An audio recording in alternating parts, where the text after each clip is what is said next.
Hey guys, I'm Matt Joseph Diaz, working in conjunction with Ravishly.com, and today I'd like to tell you a story about something that happened to me recently. It's summertime, it's gorgeous out, and if you're anything like me, you know exactly what that means. Staying inside all day, playing video games, generally ignoring all the people around you. But sometimes you go to the beach. I just moved to St. Paul, Minnesota, and for 4th of July, a bunch of us went to the beach together. We got a bunch of people, a bunch of snacks, a bunch of drinks. I was really excited, but also very nervous. You see, this trip to the beach would also be my first time publicly shirtless since I got the surgery to remove the excess skin from losing over 270 pounds. And as you can see, the scars are no fucking joke. So as we got to the beach, I started to feel the anxiety kind of well up inside me, and honestly, I didn't really know why. And as we hung out, bathed in the sun, and went swimming, I noticed so many people staring at my scars. And not like low-key staring, not like they glanced at me when I walked by. I'm talking about full-on fucking laser-focused, pull the shades down and lean into it staring. The kind of staring a librarian in an 80s movie does when you're being too loud. And I understand why they were looking. I have this giant scar that goes under both my nipples, under my armpits, and across my back. But it really bothered me, and all I kept thinking about was something that happened to me last November. So back in November, I hadn't gotten any of the surgeries yet. I still had the full excess skin from my chest, my back, my stomach, my sides, everything. And some friends and I were at this indoor water resort in the Wisconsin Dells. And I decided to go shirtless even though I had all the excess skin because I wanted to be proud of my body. And I remember getting those same stares. I remember people looking at me when I walked by. I remember passing by a mom and her kid, and the kid looked at me and asked her mom out loud so I could hear,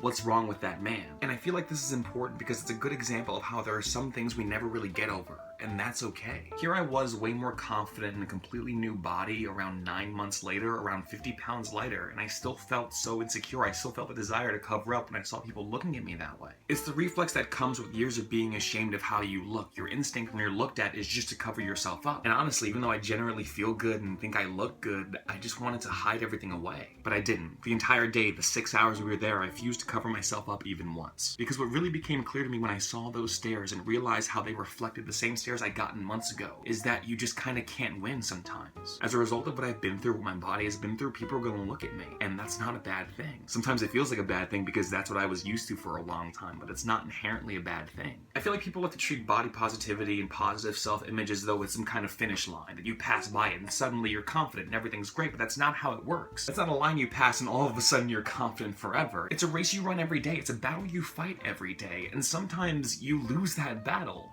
And that's alright. It doesn't matter if you're confident every day. Everybody gets insecure. What matters is that you keep fighting that battle every day. The strength is not in winning. The strength is in having the will to continue to fight. Because that resilience, that refusal to hate yourself will show in you, and it will inspire other people. And even on the off days, even on the bad days, as long as you tell yourself there is tomorrow and I will fight this again tomorrow, you have something to look forward to. There's always going to be another good day, even if it doesn't feel like it right now. So in those moments when you feel insecure, or you feel weak, or you feel vulnerable, just try. Because a lot of the time, just trying is enough to have a positive impact on yourself and the world around you. As for me, if they want to stare, fucking let them. I look great. I feel great, and I refuse to let people's curiosity or disgust or whatever the hell is in people's minds when they stare at me define how I'm going to feel about myself. Because I've come a long way and gone through a lot of shit to get here, and I'm not going anywhere. And I hope you're not going anywhere either. But that's all for now, guys. Check out Ravishly.com for a bunch of great articles, including stuff that I write. Check out my Instagram, Tumblr, Twitter, Facebook, all at Matt Joseph Diaz. You can find the links down there. And if you want to continue to support me or my work, check out mattjosephdiaz.com/donate. And I'll see you guys soon.